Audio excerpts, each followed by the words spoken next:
자, 문제 보겠습니다. 35세 여자인데요. 재생불량성 빈혈로 수차례 수혈을 받은 적이 있습니다. 9일 전에 농축 적혈구 수혈을 했고 지금 이제 9일이 지난 다음에 전신 두드러기, 동반해서 설사까지 생겼습니다. 예방적 조치를 물어봤는데요.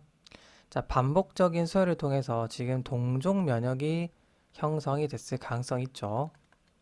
그리고 이제 지연성으로 뭔가 부작용이 생긴 것 같고, 그죠? 수혈 부작용인데 두드러기에다가 설사를 동반했기 때문에 이거는 GVH를 생각을 해야 됩니다.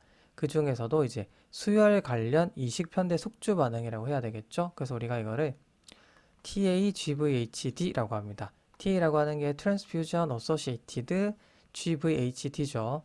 GVHD는 이식편대 숙주 반응. Graft vs Host Disease입니다. 자, 그래서 이 상황을 조금 이제 알고 계시면 문제를 푸는 게 쉬운데 전혀 모르시면 아예 감도 안 잡히겠죠. 우선 이 피를 받는 쪽, 리시피언트, 그리고 주는 쪽을 도너라고 했을 때 자, 이 리시피언트의 면역이 정상적이라면 원래는 이 혈액 속에 들어있는 WBC, 백혈구, 그 중에서도 이 T셀 같은 건 우리 편이 아니잖아요. 내가 모르는 정보이기 때문에 제거되는 게 맞는데요.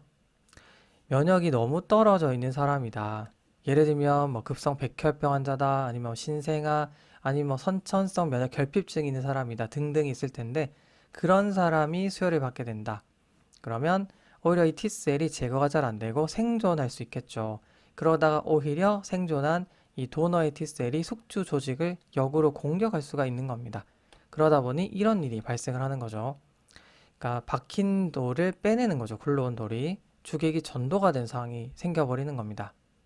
그리고 또 어떤 일이 발생할 수 있냐면 반드시 이제 면역의 문제가 아니라 면역이 정상이더라도 우리가 이 T셀을 살리지 말지 결정을 하는 중요한 HLA 정보가 일치할 수가 있어요.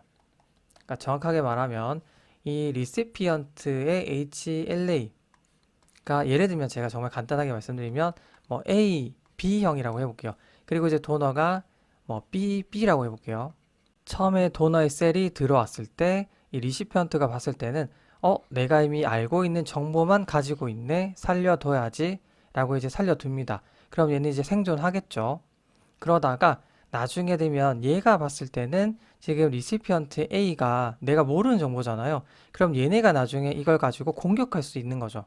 그래서 이 상황 역시도 굴러온 돌이 박힌 돌을 제거하는 GVHT 상황이 될 수가 있는 겁니다. 무슨 말인지 아시겠죠? 이걸 우리가 조금 유식하게 말을 한다면 이 도너의 그 HLA 타입이 지금 이 리시피언트의 하플로 타입 중에 똑같은 두 개를 가진 동형 접합자라고 할 수가 있는 거죠. 그래서 이런 상황이 언제 잘 벌어지냐면요. 가족 관계일 때. 그러니까 우리가 이제 반반씩 물려받다 보면은 이 수혈자와 이 헌혈자가 직계 가족일 때 이런 상황이 잘 발생할 수 있겠죠. 그런 가능성이 높아지기 때문에 오히려 이런 가족, 직계 가족 간의 수혈이 위험할 수 있다라고 말을 하는 이유가 바로 여기서 설명이 되는 겁니다. 그러면 이런 일이 발생하지 않게 하기 위해선 최대한 우리가 어떤 조치를 해줘야 될까요? 바로 방사선 처리된 농축 적혈구를 수혈해주면 될 겁니다.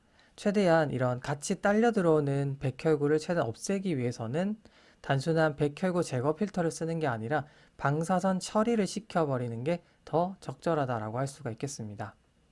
그래서 적혈구 제제든 혈소판 제제든 간에 이런 수혈 관련 이식편대 숙주 반응을 예방하기 위해서 방사선 처리를 시킨 혈액 제제를 쓸 수가 있고요. 또 방법이 없다. 그러니까 결국에는 가족밖에 없다라고 한다면 어차피 이제 가족 간에는 직계 가족에서는 이식편대 숙주 반응이 더 일어날 확률이 높잖아요.